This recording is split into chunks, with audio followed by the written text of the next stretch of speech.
Hello, ladies and gentlemen, my name is Putty, and welcome back for another edition of Mid-Atlantic Wrestling, the final episode of 2021. I am excited to bring to a close our first year as a regional company. Of course, we were only a regional company. Oh, I forgot to set the venue. I'm going to do that right now. We're going to be in the Capitol Gardens tonight. Yeah, I don't think we could go any higher than that reasonably for a Night of the Champions. We could go to the Speedway, like, literally, but I don't really want to. I think that should be reserved for where it all begins. Again, we are here for the final episode of 2021. Of course, we haven't been a regional company all year, but we were a regional company for the last couple of years. It's very exciting. It's very interesting. And tonight is the only night of the year when all the gold is on the line. All of the gold comes out to play. And indeed, that means tonight, one night only, MAW has a women's division. But it is only one night only, so don't worry. We're not going to... Not don't worry, but, we're not going that direction for this series. But it is a Confederation of the Territory Supershow. We're opening the night up with a World Heavyweight Championship match between Harry Allen, the World Heavyweight Champion, and Toma, who is, of course, reasonably well known to those of you who watch MAW. He was here for the Ripcord Invitational this year. Giant monster of a man, been getting victories all across the territories. He was only stopped here by Ernest Youngman. And he's going to be getting a shot against Harry Allen. The tag team championships are on the line as the Wildcats, El Jaguar and Tigre Salvaje Jr. take on the tag team champions, Charlie Thatcher, and Rogue, Jack Gillech, or whatever the fuck his name is. And we also have the World Women's Championship on the line as Jaguar Queen defends against Tiffany Jade. Very exciting. First and possibly last, but probably not, match in women's match in MAW history. It's going to be a big night. It's going to be an absolutely big night. But of course, our championships are on the line too, as in our two main events of the evening. The Team Bassett and Stuntman will defend their tag team champions against the Coalition tag team of Davis Wayne Newton and American Elemental. And in our main event of the evening, the Wrestling Machine, the best there's ever been, the Assassin of the Squared Circle, Ernest Youngman, makes his second appearance with the Mid-Atlantic Wrestling Championship, taking on the number one contender, Vinny Cruz's possibly not favorite demon anymore, Scythe. It's going to be a huge main event. I hope you guys enjoy. Let's get into the show. We open up with our World Heavyweight Championship match, and in a 47D, decent reaction from the crowd, subpar wrestling, Harry Allen defeats Toma in 17 minutes, 27 seconds by pinfall with a flying fist drop. Traditional babyface heel, big heel style match with Toma trying to use his physical strength, trying to use his size advantage to get a big imposing advantage over Harry Allen, trying to beat him down, batter him down, trying to bruise him into submission. But Harry Allen refuses to stay down, uses that babyface heart, that babyface fire to fight back. Fight back with those brawling fists of his. Sensational stuff from Harry Allen as he fights back and he fights back and he fights back and he defeats Toma by pinfall with a flying fist drop and defends his World Heavyweight Championship. It's good to see the World Heavyweight Champion in action tonight. The number one in the territories today.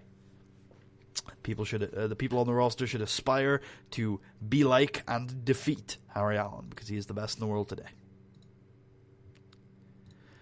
We go to the interview area where Team Progress are standing there, and George Wolf gets on the mic and he says, there was a time, ladies and gentlemen, where you could look at Team Progress and see them glittered in gold, where your eyes would be blinded by the championship titles that lay around our waists. That time is gone. But does that mean we are defeated? Does that mean we will crawl into a dark hole in the middle of nowhere and you will never see us again? No. Because legacy, because power, because ability is not judged by the gold around your waist. It is judged by your history and it is judged by your ability. And you are still looking at the measuring sticks of professional wrestling. You are still looking at the only pure wrestlers in the business today. You're still looking at the best pure talent in the business today. And I gotta tell ya, we still have so many matchups to fight, so many people to defeat, and you're still looking at the greatest force in professional wrestling today. You're still looking at glorious Logan Wolfsbane. You're looking at dominant Robin DeLay. And you're looking at the big bad wolf himself, the MAW original, the greatest athlete to ever step foot in this company, George Wolf. And tonight, we get back on track, and we prove it. And it is time for a 6-man tag match. And indeed, in a 53C-, this match gets off without a hitch, as Team Progress take on Frosure and the Blazing Saddles. And Team Progress do dominate the match. It's a pretty long match, but for a good portion of it, they are dominating. They are working as a solid unit. You know, George Wolf and, not George Wolf, Robin DeLay and Logan Wolfsbane have had problems as a tag team before.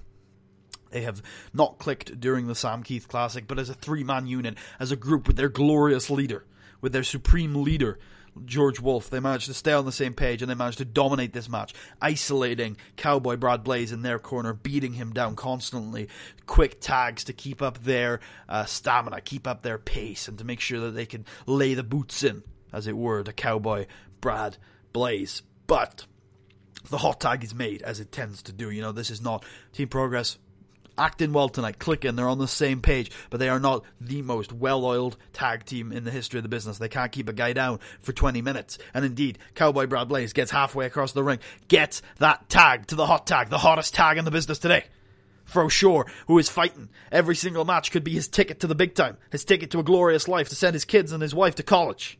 And he comes in, and he fights with his passion and his energy and his aggression in that coastal zone style of brawling as he goes from one of Team Progress's members to the other.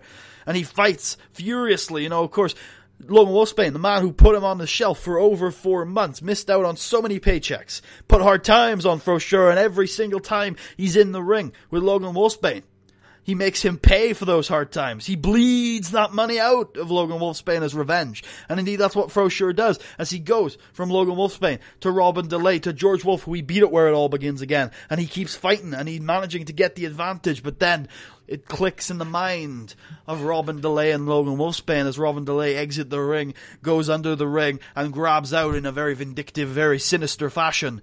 Robin DeLay grabs a sledgehammer and throws it to Logan Wolfsbane before distracting the referee, and Logan Wolfsbane starts to size up Frosure, starts to act like he's going to destroy him with this sledgehammer, and then George Wolf realizes what's going on and acts shocked. George Wolf is appalled by this scheme that seems to have been plotted in front of him. And indeed, George Wolf rips the hammer out of Logan Wolfsbane's hands and gives him a right old bollocking in the middle of that ring. And it is audible on the camera that he's saying, "What the fuck are you doing?" And he's very aggressive and he's very angry. But that hint of hesitation is enough time for Frosure to sneak out behind Logan Wolfsbane and hit him with that sure thing. And George Wolf is too befuzzled. Robin DeLay is too befuzzled. And Logan Wolfsbane is too knocked the fuck out to do anything about the oncoming pinfall, and Frosure defeats Logan Wolfsbane by pinfall with a sure thing in 19 minutes and 25 seconds. Very good stuff from everyone involved here. And Dewey Archer defeats Huracan by submission with a Proton Lock. Huracan trying to bring the youthful energy, the Lucha Libre style high-flying to this match, trying to hit Dewey Archer with innovative maneuvers, high-flying maneuvers. But that's the thing about Dewey Archer, he's wily now. 29 years of age, he spent a very long time here in Mid-Atlantic Wrestling. He's fought all sorts.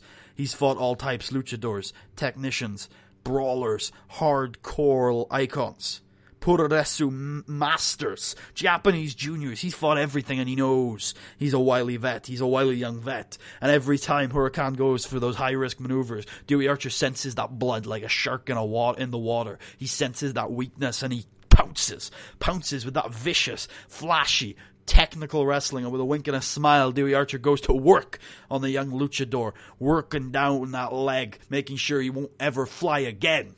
And in the end, locking in that legendary Proton Lock to pick up the victory. Unfortunately, just suffering a strained rotator cuff in the meantime. Yes, Sam, thank you. Oh, I should mention, Ed Monton got signed by US Pro, I think. Sam also got an offer, but obviously that doesn't really work. So Ed Monton ended up going to US Pro. Glad to see two of our road agents got offered. Clearly we have the best road agents in the world. But Sam has taken back up the reins of a road agent. He took a break. He wasn't the road agent between 2017 and 2021.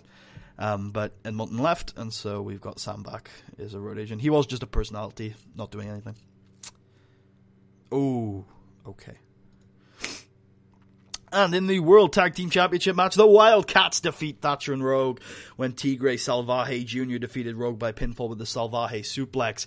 You know, the World Tag Team Champions, Thatcher and Rogue, have been champs for over a year now, I think, and they have developed quite a bond. They've developed quite a good strategy for being a tag team, but they're not that well oiled. You know, you compare them to people like the Ring Generals, people like the Dynamite Express, who have been together for years, and their heart beats at the same time. You know, they are the most well-oiled tag teams you've ever seen. They can keep somebody in a corner for a very, very long time. But unfortunately, Thatcher and Rogue, they just can't do that. You know, they are a well-oiled tag team. They can dominate matches, but they're not infallible. And tonight they're up against two of the fastest, two of the hungriest individuals in the business. They're not young.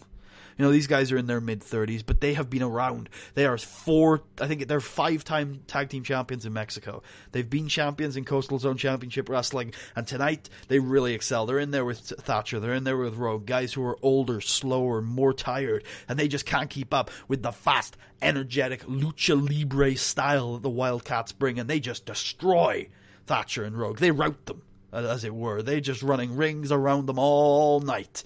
And in the end, they pick up the victory to earn their first World Tag Team Championships and cement their place as one of the greatest tag teams in the history of the business. 5-time champions in Mexico, once out in Coastal Zone Championship Wrestling, and now finally, top of the tag team mountain. Maybe we'll see more of the Wildcats. And the World Women's Championship also changes hands with a green destiny as Jaguar Queen tries to bring that high-flying lucha libre action, but she doesn't realize that she's in there with one of the greatest grapplers in the business today, Tiffany Jade. Fantastic grappler, well known for her fantastic skills, and she is in great company here in Mid-Atlantic Wrestling as she locks in those flashy technical maneuvers, going from hold to work down Jaguar Queen. Make sure that she has complete control over this match, and indeed Tiffany Jade does, and it is a very impressive World Championship winning performance from Tiffany Jade as she wins her first World Championship. Congratulations to her, and a fantastic debut on the World Championship stage. Dean Waldorf is defeated by Hot Prospects tournament winner, the Mean Machine, with that metal face jam. Mean Machine said before, he is one tough son of a bitch, and he definitely proves it tonight, as Dean Waldorf, Deadly Dean, tries to use that mat wrestling, that gritty grappling that we have seen him use to grind out victories. Work down a limb, pick, Mean Machine's left arm and just sever it from his body. But take his time on it, take his time grinding out that victory, but the Mean Machine, he won't give you that time. If you don't put him down quick enough, he's going to bounce back with that fast-paced, aggressive brawling. And that's exactly what the Mean Machine does. Nasty, vicious strikes to the face of Dean Waldorf, and it doesn't take long for Dean's nose to be a bloody mess and the opportunity to arise for that metal face jam and a victory for the Mean Machine. And in a great match, a decent match, 66C+, Devil May Care defeat Davis Wayne Newton and American Elemental in 18 minutes and 30 seconds when Acid defeats Davis Wayne Newton by pinfall with a jump the shark. I feel like these four just give in to their lucha libre instincts, and it's just Technicos versus Rudos doing crazy fucking shit all fucking match. It's just American Elemental's like, fuck, I could be a technical wrestler, but fuck it, let's do a tope con hero.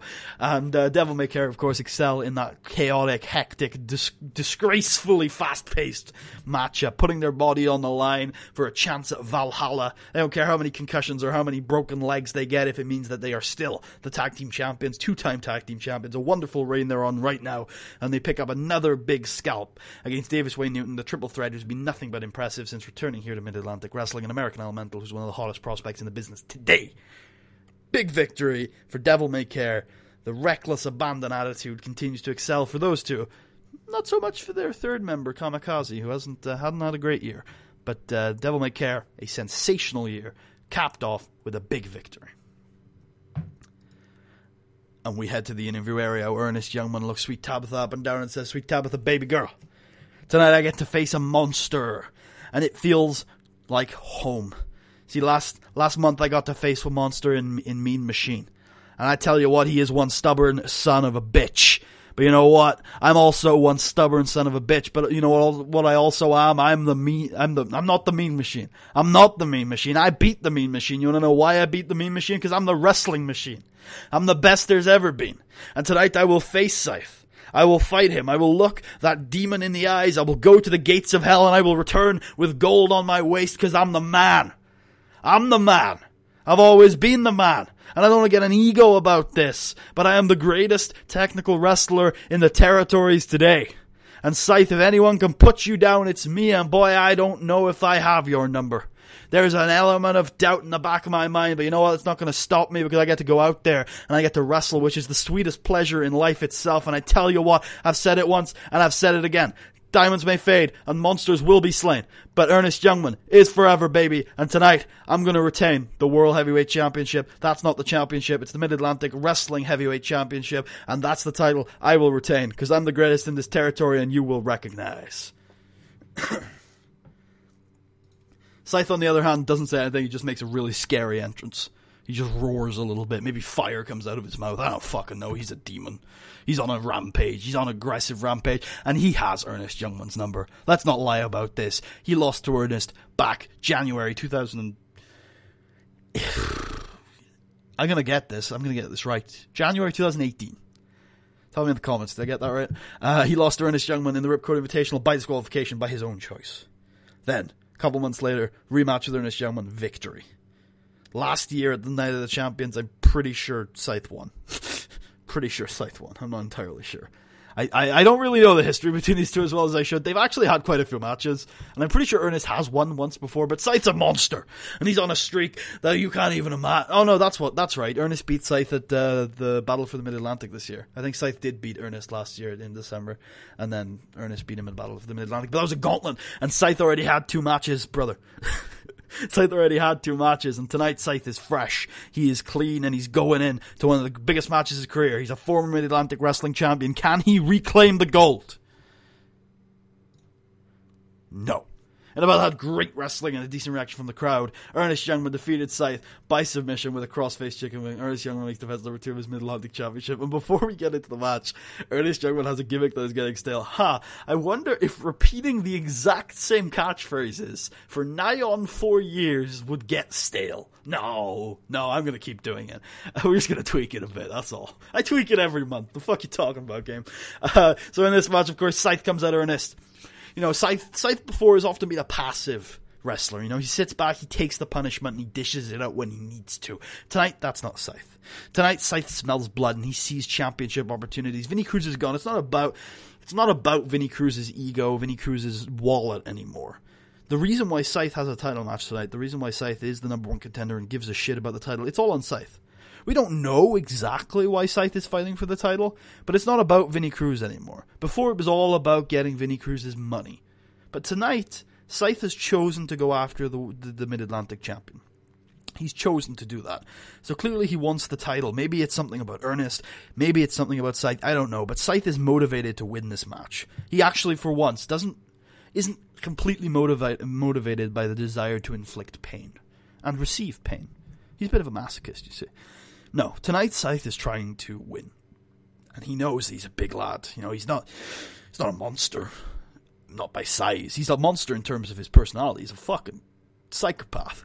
But in terms of size, he's not a monster. He's like 270, 280. You know, he's a traditional guy. I mean, he was in Rhode Island. You know, I know we don't like to talk about the competition here, but Rhode Island is a SWF's dev fed. You have a typical build of guys out there. 260, 270, 280.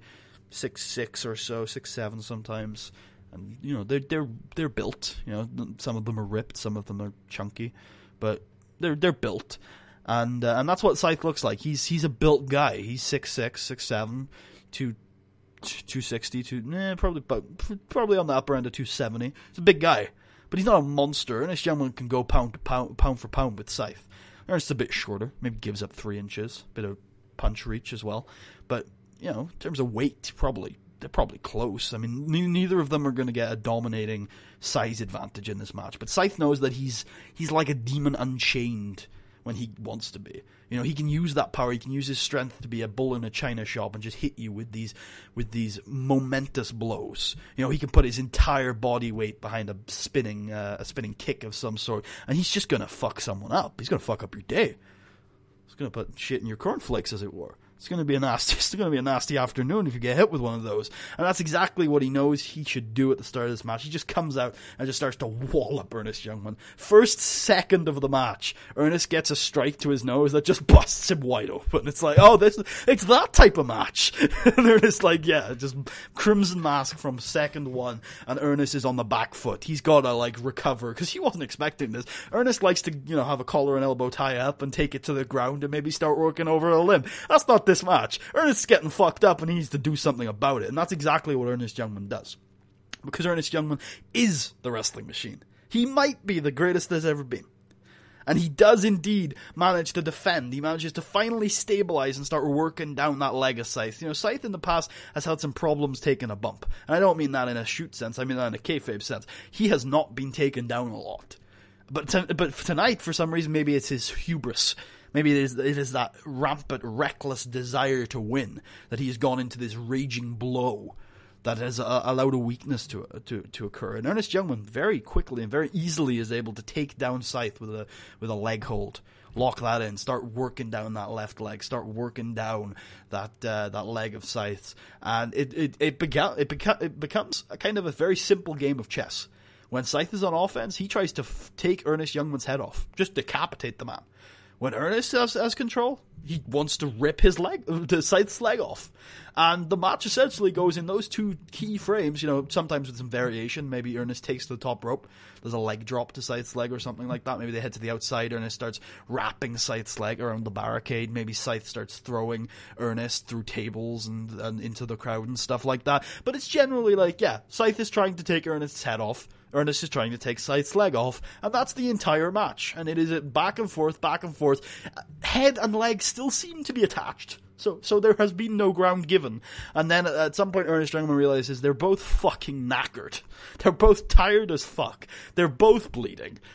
Scythe can't stand. So the match is becoming incredibly awkward in a sense that Ernest can't get his usual sequences together. He can't, with a wink to the crowd and a smile lock in every single technical maneuver under the sun, go from body part to body part, hold for hold, hold for hold. Because Scythe can't stand. Scythe is not getting into the usual human positions that allow for these submission maneuvers. Scythe is often kneeling or crawling or stuff like that, and that's where his offense is coming from a lowered position. And so Ernest realizes that this match is slowly descending into a crawl, and so he decides, you know what, I've got to make one Hail Mary before Scythe just whacks my head off, and he locks in that crossface chicken wing, and those two, they fall to the mat, and for a good at least 3 minutes, Scythe is just locked in the crossface chicken wing, just laughing, and then Ernest just starts wrenching back on it. The most brutal, vicious crossface chicken wing you have ever seen in your life, as Scythe is just laughing and laughing and laughing, and Ernest is just wrenching and wrenching and wrenching, and then eventually Scythe, he's hate laughing at some point, no, he's laughing almost in defiance, and then eventually Scythe's hand falls, and Scythe is passed out. Scythe's hand falls and falls into a middle finger. Scythe just middle fingers Ernest Youngman as he passes out, and the ref calls for it. But Ernest is fucked. Ernest is just battered after that match. So Scythe is also knocked out as well. But Ernest, after the match, he can barely stand. He must have a concussion, and Ernest Youngman has definitely taken some battle scars from the Night of the Champions, and I'm sure those will begin to show in 2022. I missed the button. Thank you all for watching. I really hope you guys enjoyed. I had a lot of fun today. I really hope you guys could feel that energy, and it came through in the episode. But if not, I had a lot of fun. That's what matters to me. I hope you guys enjoyed. If you did, please leave a thumbs up. Check out the rest of the series. Subscribe if you haven't already. If you're feeling especially generous, go ahead and check out the link to my Patreon in the description. If you want to hear our random Welsh fucker ramble on the tweets, link to that is also in the description. And next episode is the Ripcord Invitational. I've decided, at least for this year, not to do a yearly recap. It's only been 3 months. I'm going to leave it. I'm going to do that next year. I like I said in the last episode, I took a break. I took a day off. It's not a break. I took a day off of recording between sessions. And I had a lot of thinking about the series in that day, because I was like, this is starting to feel like my passion is dwindling a little. Just a little. And I wondered, like, should I take a break? Should I do something special? Should I think about ending the series? Because it's been 72 episodes. It's quite a long series. But there's still a lot I want to do with this series. And I'm still passionate about a lot of the characters in it. And this episode has just shown me how fun this series can be to book. So I'm looking forward to, maybe if I have to dial it back a bit, that's fine. I mean, I'm fucking 50 episodes ahead, for God's sake. I literally am. I'm pretty sure episode 22 literally went out yesterday. So I'm a long ways ahead. I can take a long break if I need to, even though I do think that'll harm the quality of the series. It's a small price to pay to make sure it can keep going for a very long time. But I don't know. I'm gonna play it by year, and I'm gonna keep doing it because this has been the easiest and the most fun series I've ever booked. It's been great, and I've loved the comments. I've absolutely adored you guys leaving comments.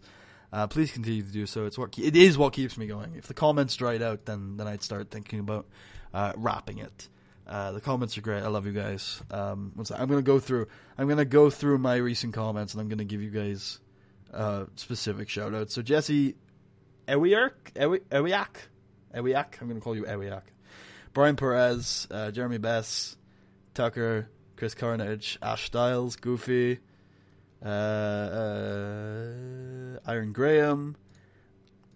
If Ada's still around, start commenting, you bastard. And I think that's it. So yeah, you guys, thank you very much. And if your name isn't listed, it's because I'm only reading the... also AGBFC. If your name isn't listed, it's because I'm only reading from like the first 22 episodes or so. And if you started commenting like after that, I'm really far ahead. But yeah, you guys are awesome. I've really enjoyed reading your stuff. Keep it coming. It's amazing. And... sorry about the long episode and for the long ramble at the end here. I just thought end of the year show is often a good place to do it. Here's to 2022. Here's to getting to 2030. Another decade of territorial wrestling. We're going regional, baby. We're going cult, baby. It's going to be amazing. Tune in next year. Bigger, better than ever. Ernest Youngman at the helm. It's going to be great. I'll see you guys then. Peace.